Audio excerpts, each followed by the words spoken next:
Tunamshukuru Mungu tena kwa wakati huu mzuri, na tumeendeleza mwendelezo wetu ule muhimu wa kutambua namna ya kuishi na wanaume. Kesho ndipo ninaanza kuongelea namna ya kuishi na wanawake. Kitabu cha wanawake ni kikubwa zaidi kuliko cha wanaume. Kwa hiyo tujiandae, kitakuwa na siku ndefu sana. Wale ndugu zangu ambao tulikubaliana jana wanakwenda kutuletea majibu wako wapi? Wale viongozi watatu, naomba mahali walipo wanyoshe mkono ili waje hapa mbele waniletee zile karatasi zangu. Wale viongozi watatu hawapo? Wapo Naomba waniletee zile karatasi hapa niweze kuzitazama zile karatasi.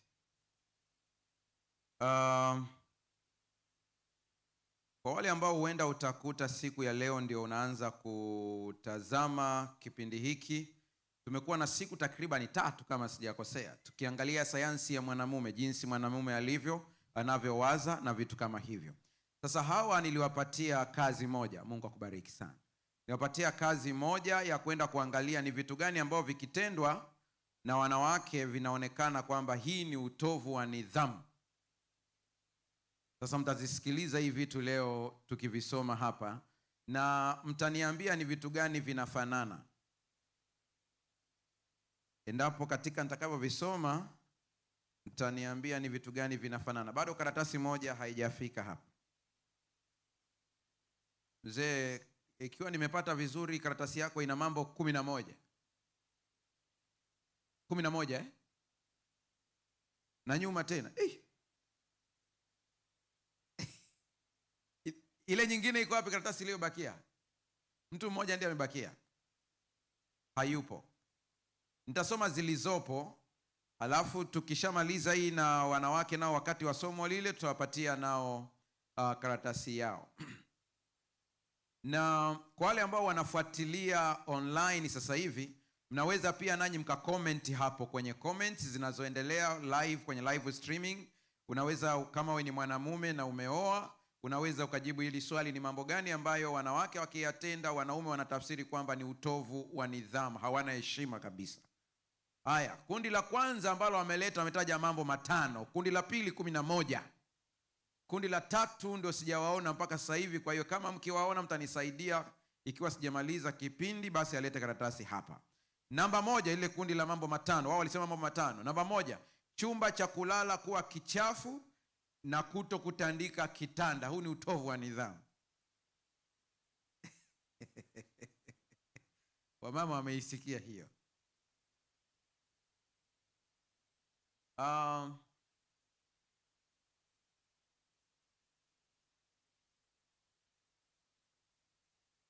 Nilikuwa najaribu kuisoma nielewe sentence, msishangae kidogo ilikuwa inanichanganya.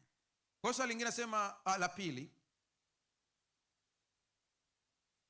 watoto kuandaa chakula cha baba.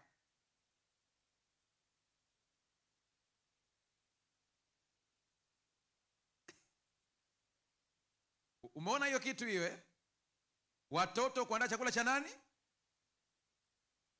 Nilisema jana kidogo hii, nikasema ubongo wa mwanamume, kama sio jana ni juzi, ubongo wa mwanamume unachukulia kile kitendo cha kuandaliwa chakula, kuandaliwa kitanda. Ameisikia hii? Kwao wanaitafsiri kwamba ni heshima na kupendwa. Ndivyo ubongo ulivyo. Kwa unavyoendelea kusukumiza sana kwa watu wengine ndio waandae, ni changamoto. Najua mataifa magharibi wao unaweza ukaandaa hata wewe, yaani sio shida, mtu yeyote anaweza kaandaa chakula. Kwao mfumo huu ni tofauti. Lakini Dr. Johnny Gray katika vitabu vyake 3 ambavyo ameelezea masuala ya jinsia tofauti, amekiri kabisa ya kwamba mfumo ambao magharibi wameuchukua ni mojawapo ya sababu ambao zinaleta migogoro katika ndoa sana. Sasa hii lazima mama uielewe kwamba ubongo wa kiume ndio maana unaweza ukamthamini mama ntilie kuliko wewe na wale wengine ambao sitaki kuwasema majina yao. Jambo la tatu, wanawake kula hela ya mwanamume alafu ya kwake anaweka. Hii nayo mmeisikia. Wanasema mapato ya mwanamume ni ya kwetu, si ndio hivyo ya mwanamke ya kwake. Haya, mwanamke kuwa upande wa watoto na kuwashauri vibaya, kana kwamba nataka kuielewa hii kidogo, kwamba inaweza ikatokea mgogoro, baba anakanya wale watoto kwamba hiki na hiki sio kizuri, mama anasimama upande wa watoto, tena saa nyingine anakuambia usiguse wanangu, na mwingine anakuambia leba. Hii wazee inawakera sana. Mwanamke kuchelewesha chakula ninapotoka kazini. Ngoja nikakunje nikaweke kwenye koti.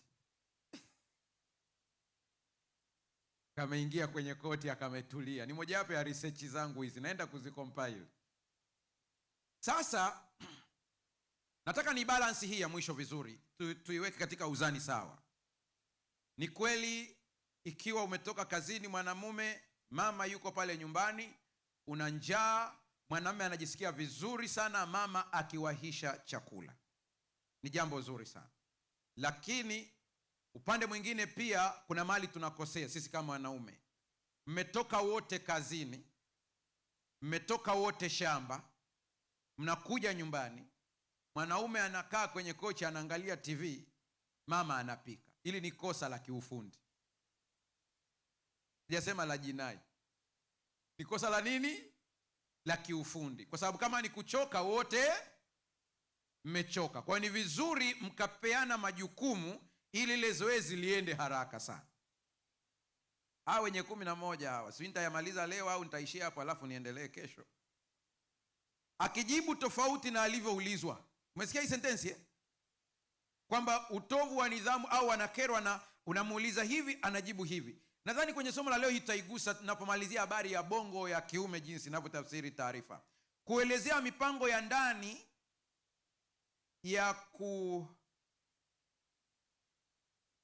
ya sentensi imejichanganya, lakini kosa sio la kwako, ni maandishi yameshikana. Inamaanisha kwamba kuelezea mipango ya ndani ya familia kwa majirani au marafiki. Sahihi, na waunga mkono wanaume wenzangu katika hili. Hata hivyo, kwa wale ambao mnajua kanuni za asili, sio vizuri kushare sana mikakati yako. Acha watu waone maendeleo yako, sio kelele zako. Haleluya. Kupenda usawa kwa kila jambo. Nimeisema sana hii. Ili pia ni kosa. Wote tumeumbwa na Mungu, lakini hatujaumbwa sawa. Haleluya. Tuna majukumu tofauti. Kumfananisha mwanamume na wanaume wengine kwa kurejea kauli, wenzako hawafanyi hivi. Hao wenzako ni akina nani? Nilisema hii. Usije ukakosea unapohitaji mwanaume afanye kitu, unamwambia wenzako hawafanye hivi. Mbona baba fulani? Tutakuuliza kwenye kikao, baba fulani huyo mna nini naye? Ulijuaje kwamba hawafanyi hivyo? Mwanamume hujisikia vibaya sana anapolinganishwa na mtu mwingine.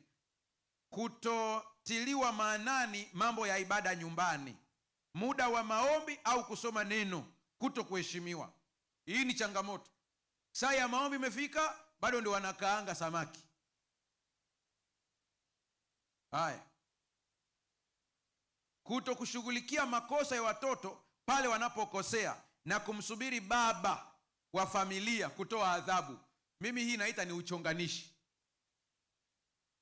Unamchonganisha mzee na watoto. Adhabu itolewe na mzazi yeyote kulingana na tatizo. Tuko sawa sawa? Lakini usitoe adhabu ukiwa na hasira. Unaweza ukapitiliza. Ni vyema sana kumwelezea mtoto akaelewa ndipo umwadhibu. Lakini kumwambia ngoja baba yako aje, unajishusha hadhi mwenyewe. Lazima mtoto ajue ya kwamba baba na mama wao ni kitu. Matumizi yasiyo ya muhimu na sio ya lazima, yani na si ya lazima. Yani wanataka kusema kwamba kuna sawa kina mama wanaweza wakawa na matumizi yasiyo muhimu. Ni kweli ndugu zangu wanaume, naomba mnisikilize hapa. Nilishasema mwanzoni, hawa akina mama ambao Mungu alitupa kutokea kwenye ubavu hawajatokea hapa, wametokea hapa. Sasa hapa walipotokea hapa, wewe paangalie tu, ukipachora jinsi palivyo hapa, angalia mkono wangu jinsi unavyoenda tu, inaenda, utakuta unafikia kwenye nini? Kwenye moyo. Kwa hiyo wao wanatokea usawa na moyo, hisia zao ni nyingi zaidi. Ndio maana wale watu wauza vyombo wanawapata kweli kweli, maana wale wauza vyombo siku zote wapo kwenye promotion. Hakuna siku hawana promotion. Atakwambia kampuni ipo kwenye promotion. Kwa hiyo unajikuta hela ulioacha kwa ajili ya kitu fulani imenunulia vyombo. Na wamama hao haone hivi uache hivi. Wanapenda vyombo vizuri kwa asili. Lakini kuna saa wanatunza vyombo ambavyo hata hawavitumii. Yaani kuna vyombo ukimuuliza ni cha nini, asema cha wageni. Sasa hao wageni watakuja lini? Mikopo bila kuwasiliana na mwanaume, kausha damu. Ameweka kwenye bracket jamani, sio kama nimeongeza. Kwenye bracket ameandika kausha damu, alafu eti kuna mkopo umezuka unaitwa ndizi. Sijauona huo nao ukoje tena. Mikopo ni kitu hatari sana. Yaani kwa kifupi, usipende kuishi kwa mikopo. Ishi kulingana na kipato chako. Mimi nasema hivi, kopa endapo kukopa kwako kutaokoa uhai wa mtu. Mwisho wa kunukuu. Siko hapa kufundisha saikolojia ya uchumi ili uweze kuona jinsi ambavyo pia tunaharibu kwa sababu ya mihemko. Kufanya safari zinazotoka nje ya nyumba au kijiji bila kuaga. Baadaye akipigiwa simu anakuambia niko mbali. Hapo mbali ni wapi? Nimeishia hapa, nitaendelea kesho. Haka nako nakaweka kwenye koti, maana viko 11 na sijamaliza. Viko vingi hapa, vinakera. Namna ya kuongea na mwanamume ili akusikilize. Tunamalizia mada yetu leo. Sina maana kwamba pointi zimeisha. Research ni kubwa. Nahitaji kuanzia kesho tuanze kuongelea habari ya wanawake na namna ya kuwasiliana nao. Namna ya kuongea na mwanamume ili akusikilize. Wanaume wengi hawawezi kujieleza sana mbele ya wenzi wao. Hiyo ni kanuni, lazima akina dada, akina mama muweze kuijua. Mtuhurumie. Hatuna uwezo wa kujieleza sana. Ndio maana kuna saa unaweza ukaongea maneno 200. Alafu yeye akajibu sentensi moja, nimekuelewa.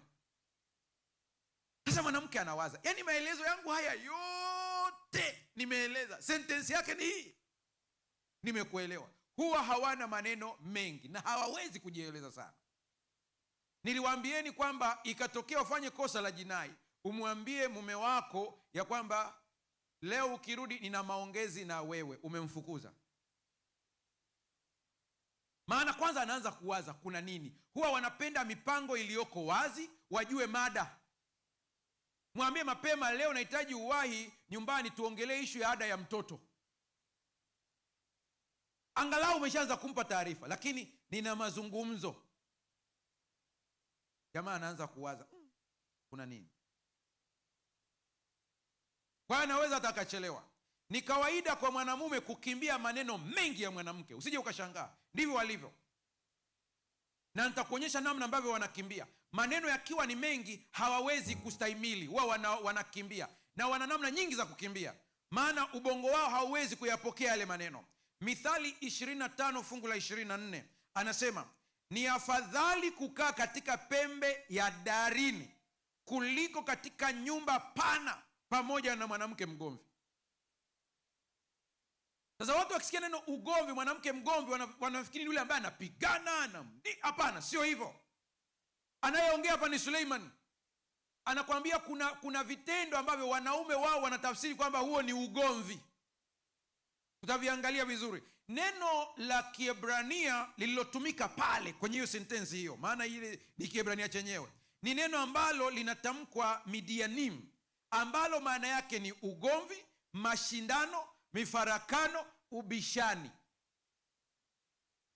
Lakini kwetu Kiswahili walivyoliona tu akasema mwanamke mgomvi, wakaishia hapo. Lakini lina maana pana zaidi ya hapo. Lina maana ubishani, lina maana ugomvi, lina maana mashindano. Kwa lugha nyingine, maneno mengi. Ubongo wa mwanamume unashindwa kuelewa kabisa ni kitu gani.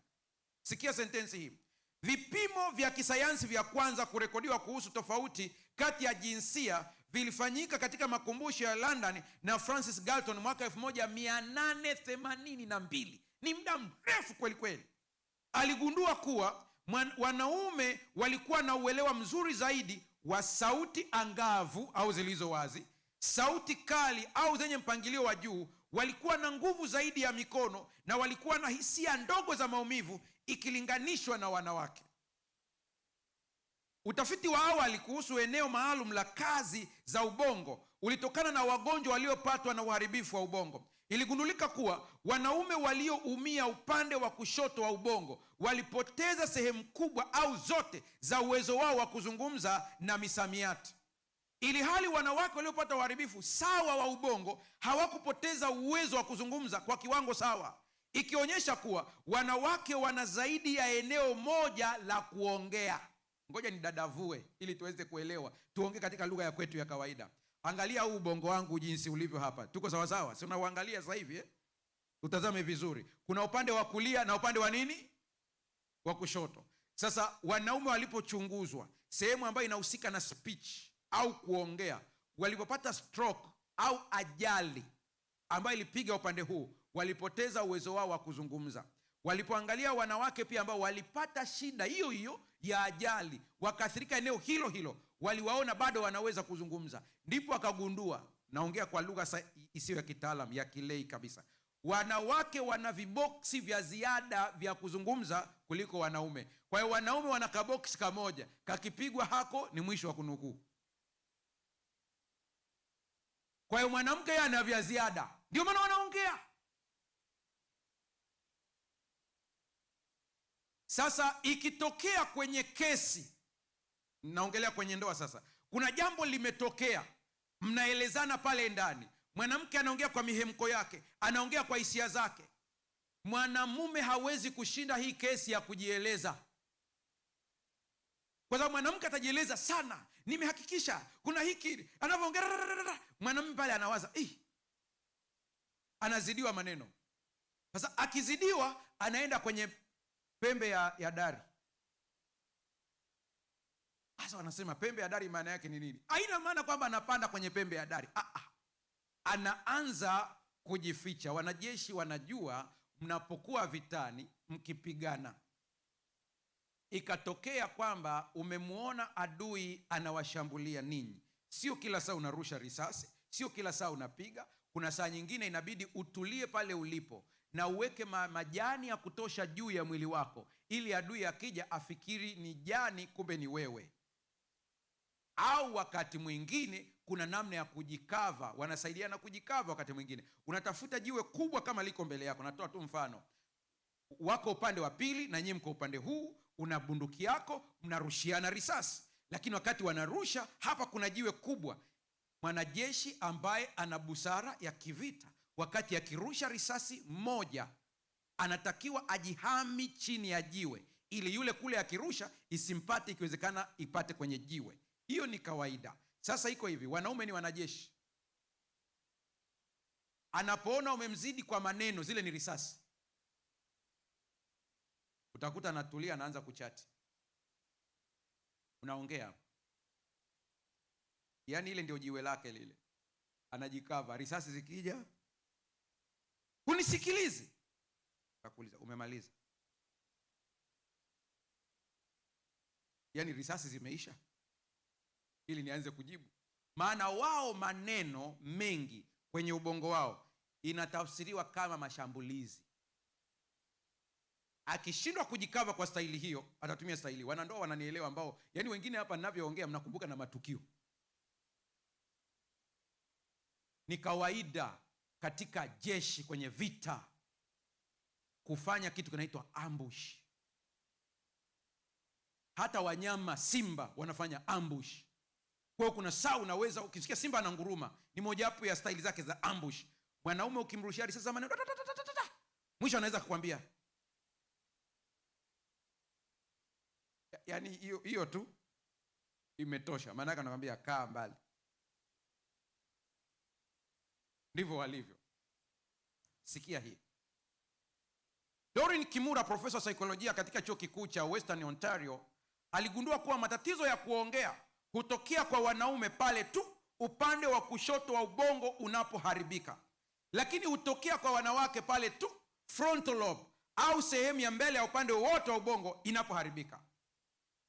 Lakini pia nimeshangaa wakati nasoma hizi research, wanasema kuna idadi kubwa ya wanaume wenye kigugumizi kuliko wanawake.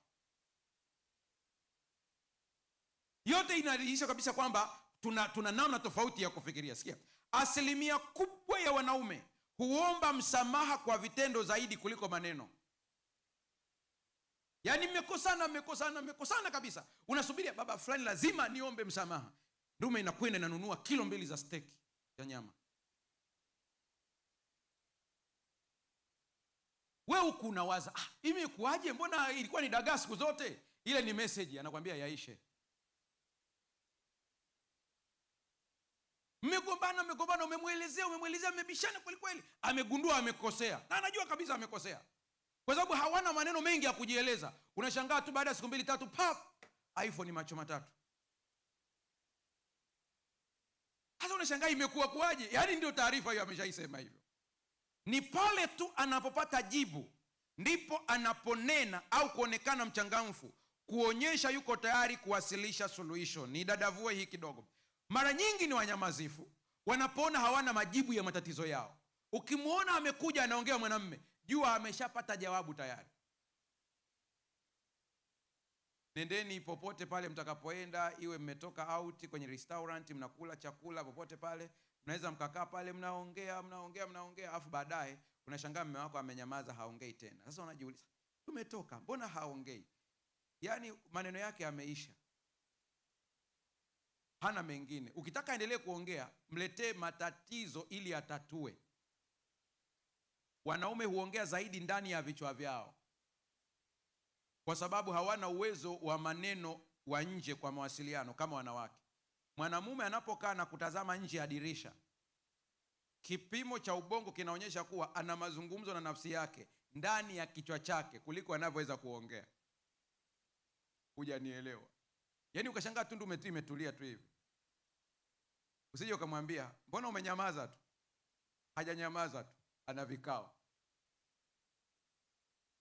Vinaendelea hapo vingi, tofauti na wanawake. Wanawake wao wanajisikia raha kuongea, na ndio maana nimewapa maonyo mengi sana dada zangu. Nawaambia hivi, kwa kuwa nyie mna hisia, ninamaanisha mihemko, emotions, kuliko sisi, akikutana na mwanamke mwenzake ambaye naye pia ni mwenzake katika mihemko na hisia, wanaongea lugha zinazofanana ambao wanaita lugha za kike, kitaalam ni feminine language, ambao nimewaambia kwamba wao wanawake kwa hiyo mihemko yao na hizo emotions zao, wana majina yao wanaitana mazuri mazuri. Mnakumbuka yaani wao kuitana mpenzi, dia ni kawaida. Ukisikia mkeo anaongea na mwingine, nimekuelewa dia, usije ukaanza kukagua hiyo simu, utakuta ni Ashura. Huwa ndivyo walivyo wao. Sasa katika mgogoro huo, wanaongea lugha zinazofanana, wanajikuta ni wepesi zaidi kusimulia matatizo yao kwa marafiki zao, ambapo matatizo haya baadaye yanakuja kuwawinda kwenye maisha. Mshike mkono jirani yako, mwambie umeelewa au afafanue zaidi. Amekujibuje? Wana watu makundi yako mawili, nifafanue au niishie hapa? Kwa kuwa umemkuta Asha mnaelewana, Ukimsimulia shida zako, anajua namna ya kujibu. Wanawake wana sanaa ya kusikiliza ambayo mimi najifunza kwenye psychology, wao wanayo, wamezaliwa nayo. Kuna the art of listening. Ni hii, mtu anaposimulia kitu lazima umpe yani ile pongezi ya kuendelea, unamhamasisha. Kwa mfano, wow, ndivyo ilivyokuwa hivi. Ayayayayaya. Wanawake wanaweza hiyo kuliko sisi. Sisi ni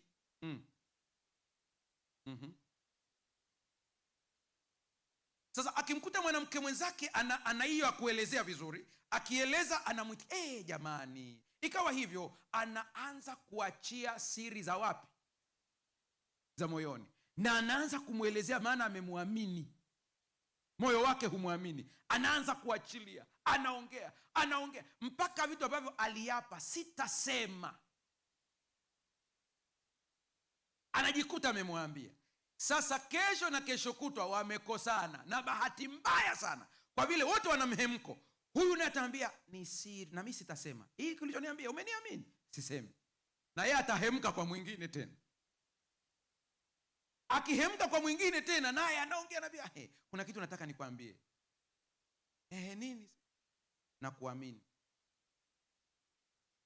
Imetoka hiyo, na yeye anamwambia. Akishamwambia unashangaa, mbona kuna story nilimsimulia fulani, ninaisikia imeanza kufanya nini?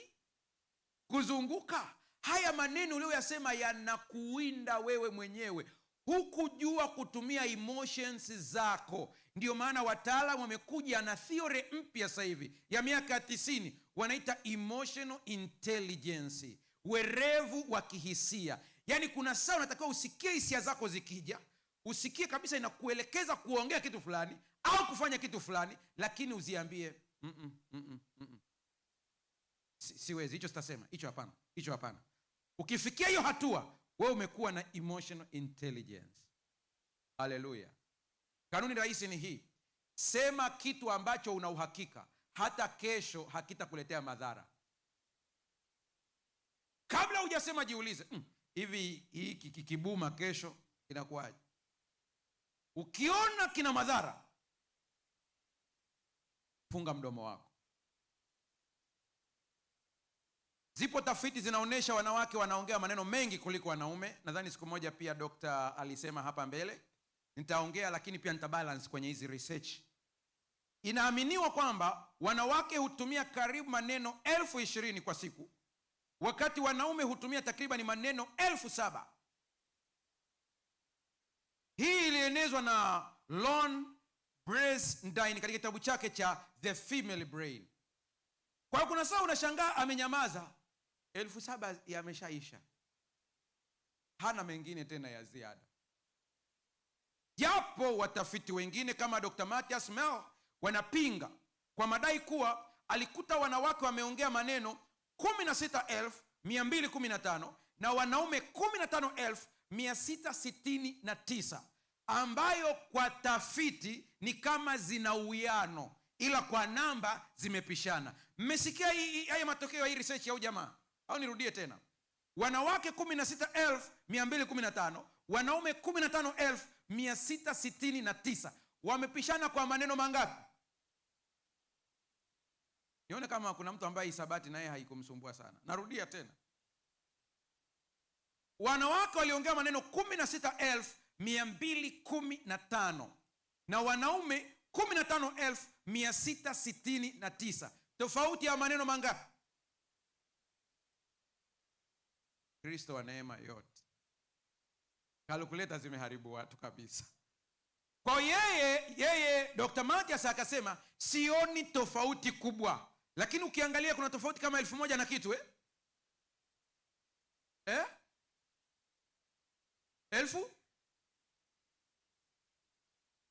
16,215 na 15,669. Tofauti ni ngapi?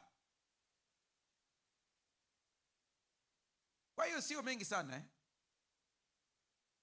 lakini tofauti ipo. Anyway, wanaume wanaongea pale wanapokuwa na sababu ya kuongea. Ndio kanuni ya kiume.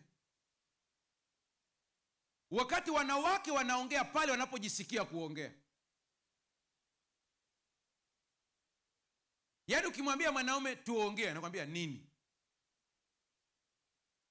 Lakini wanawake unaweza ukaja na mada yoyote na mkaongea yoyote ile. Yaani wewe mwanzie tu story hata ya maharage ambayo yakipikwa hayaivi, mada itakuwa nzuri na mtaongea, mtafika salama. Wanawake wanaongea kwa msukumo wa hisia na mhemko. Mwanamume akinyamaza, mwanamke anadhani hapendwi au anampotezea. Sio kweli, ni kwa sababu hana cha kusema. Sentensi za mwanamume ni fupi kuliko za mwanamke na zimepangwa vizuri zaidi. Kwa kawaida huwa ni uwazi, rahisi na zenye hoja na hitimisho. Kanuni muhimu ya kuzungumza na mwanamume ni hii ifuatayo: tumia sentensi rahisi. Mpe jambo moja tu la kufikiria kwa wakati mmoja. Mkilimaliza hilo, mletee tena hoja nyingine. Usimwambie maneno haya: na matatizo. Eti mwanaume unamchanganya, matatizo ni nini? Fafanua. Niliwaambia usimwambie mwanamume naomba hela ya matumizi. Bado unamchanganya. Matumizi yapi? Shilingi ngapi? Yaani ubongo wake una maswali mengi. Ukitaka mume wako afurahie, mpe maneno yaliyo tayari, yaani yamenyooka. Shilingi 15,000 kwa ajili ya matumizi ya Jumapili, maana pia kuna wageni wanakuja, nahitaji nikanunue na kanyama kidogo ili waweze kula. Mwisho wa kunukuu. Ndume itakuelewa na itatoa hela. Ila ukiweka katika kufunga hawaelewi. Ukimpa mambo mengi au sentensi tata, anapoteza hamu ya kuongea.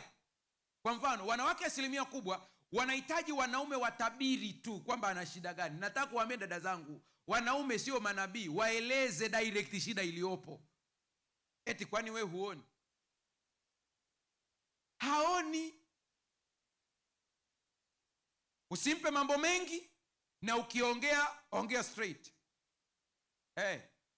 Wanaume hii sentensi inayosema wanaielewa sana na inaleta mgogoro mkubwa kwenye mawasiliano. Labda niweze declare interest yangu hapa mbele. Wakati nafanya masters ya saikolojia ya ushauri na saha, kipengele ambacho nilijikita zaidi, nilifanya utafiti juu ya jinsi mawasiliano yanavyoweza kujenga au kubomoa ndoa. Kwa nilijikita hapo zaidi, niligundua vitu vya ajabu. Sikia sentensi, wanaume wote walioko hapo watanikubalia kwamba ndivyo ilivyo. Akiongea mume wako, mpe nafasi ya ongea. Ukimkatiza anachanganyikiwa. Ubongo wake unatafsiri kuwa ni shambulio. Hivyo atajitetea kwa ukali, kunyamaza au kuondoka. Umesikia wenyewe wamejibu huko Yaani ukitaka awe vizuri, ikifika zamu yake ya kuongea, muache aongee. Sasa mmoja akaniuliza, pastor, kwani kuna shida gani? Yaani ubongo wake kuna namna unatafsiri hizo taarifa. Anapoongea anaongea, unamkatiza, anajua hili ni shambulio. Kwa hiyo atakuwa mkali. Na huo mara nyingi sema, unaongea au niongee? Ukisikia tu hiyo ni taa imewashwa.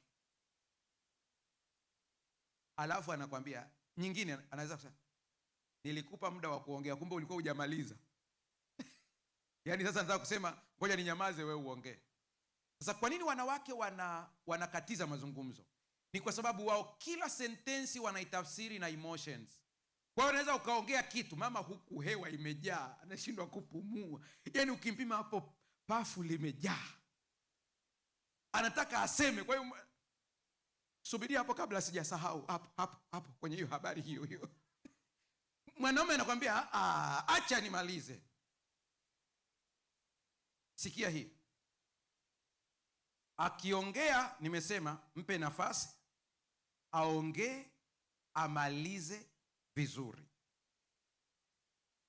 Na kwenda kuwapatia akina mama bonus sasa hivi hapa. Jiandae ya kuniuliza swali moja direct hapo ulipo baada ya sentensi ifuatayo. Kwa hiyo una swali moja direct, utanyosha mkono, utapelekewa microphone, utaniuliza, nitalijibu kwa haraka. ubongo wa kiume hauwezi kuchanganya vitu vingi kwa wakati mmoja. Hii nimeikazia na kuirudia. Atafurahi sana ukiongea mada moja ukimaliza. Ikishaisha, ili mwanaume afurahi zaidi, mwambie kabisa, ninaona hoja ya ada ya mtoto tumeimaliza. Atakwambia hiyo imeisha. Mwambie, je, niongezee tena habari ya kununua vitu vya usafi ndani? Sikia majibu ya kiume. Ongea. Au acha, tutajadili kesho. Ukisikia neno acha, mwambie nimesikiliza, tutajadili kesho. Hawezi kukuambia pale pale, lakini kwenye moyo wake anasema hapa nina mwanamke mwenye akili. Ila ukimwambia tuyamalize yote leo. Kama kuna mtu mwenye swali, nyoosha mkono kwa upande wa wanawake peke yao, kwa sababu nakaribia kumaliza mada hii ili kesho niendelee na upande mwingine. Kama yupo, anyoshe mkono. Nimetoa bonus ya haraka. Uliza swali kwa niaba ya wenzako. Ukiuliza swali ujue unauliza kwa niaba ya wenzako, maana nakaribia kumaliza sasa. Hii ni kwa niaba ya wenzako wote walioko hapa. Ikiwa yupo, anyoshe mkono. Nimeona mmoja pale, naomba microphone ipelekwe pale. Narudia tena, utakapouliza ni kwa niaba ya wenzako. Asante. Tumejifunza changamoto ambazo wanaume hawapendi kufanyiwa na wake zao. Ndio. Sasa mimi nina swali. Kwa nini katika yote yao ambao unakuwa umemtendea mwanaume, lakini hawaoneshi, pengine hata hawalii? Yaani unaweza kushangaa umefanya jambo ambalo ni baya. Kama hayo yote walikuwa nayo siku zote, kwa walikuwa wamehifadhi. Sasa hawakuonyesha kwamba hili jambo ni baya. Na jambo lingine nilitaka niongezea hapo, hata misibani. Yaani anaweza kama amekufa mama au baba katika familia yenye watoto 5, labda mmoja ni mwanaume, lakini yule mwanaume halii. Yaani kiasi kwamba unaona ni kama huu msiba haujamgusa hivi. Asante sana. Namba 1, katika makuzi wanaume wanavyokuwa wakiwa vulana kama waliokaa hapa, kuna hiki ambacho tunakifanya na kinaingia kwenye subconscious yetu. Wanavyoendelea kukua watoto, anaweza akaumia kidole, anaweza kupata shida yoyote, huwa tunawaambia mwanaume hafanye nini? Halii. Hiyo inamjenga, anakuwa nayo mpaka utu uzima. Na tukitoa machozi asema unalia kama mwanamke bwana. Kwa hiyo imetujenga. Lakini kiuhalisia kulia ni tiba.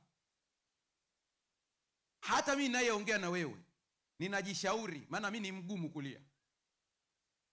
Kwa hiyo mimi nikate wale wagumu, na mimi najitahidi angalau niweze. Lakini ni tiba.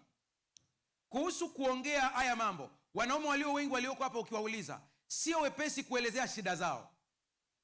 Na ni ngumu saa nyingine kumwambia mke wake unanikera ABCD. Na hii ni hatari, kuto kumwambia, unayakusanya. Ukiyakusanya mwenzako hajui, kwa unabaki nayo. Ni vizuri kwa ndoa yoyote kuwa na muda wenu wa kuongelea mambo ya namna ya kujenga ndoa yenu. Hata magari yanapelekwa gereji, kuna saa ipelekeni ndoa yenu kwenye service.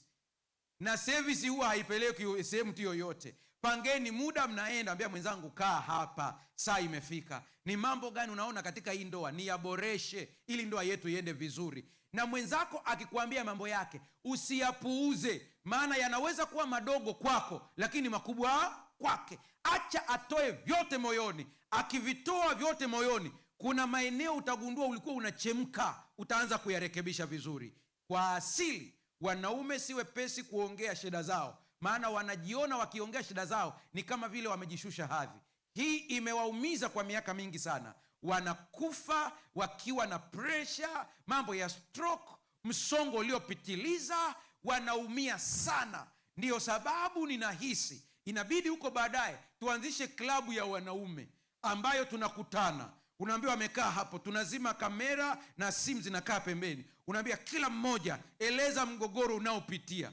Mchungaji Hananja akasema wengine wanalia huko bafuni, na akitoka kimuuliza bwana vipi, anakuambia sabuni imeingia machoni. Lakini kiukweli alikuwa anapambana na jambo fulani. Mungu atusaidie sana. Mungu awabariki wanaume wote. Ndugu zangu wanaume, wewe ni baba bora. Hata kama unaambiwa una madhaifu, wewe ni simba, wewe ni mpiganaji, wewe ni mwanajeshi. Pambana kiume, songa mbele, usikimbie familia, usijinyonge. Pambana hadi kieleweke, hadi uzee. Bwana wabariki wanaume wote. Simameni tuombe. Wanawake, kesho ni zamu yenu, sijabagua. Tunakushukuru Mungu kwa ajili ya masomo haya. Naomba uweze kuwabariki watoto wako wanaoyasikia, wakayafanyie kazi. Kwa jina la Yesu tumeomba na kuamini. Amen.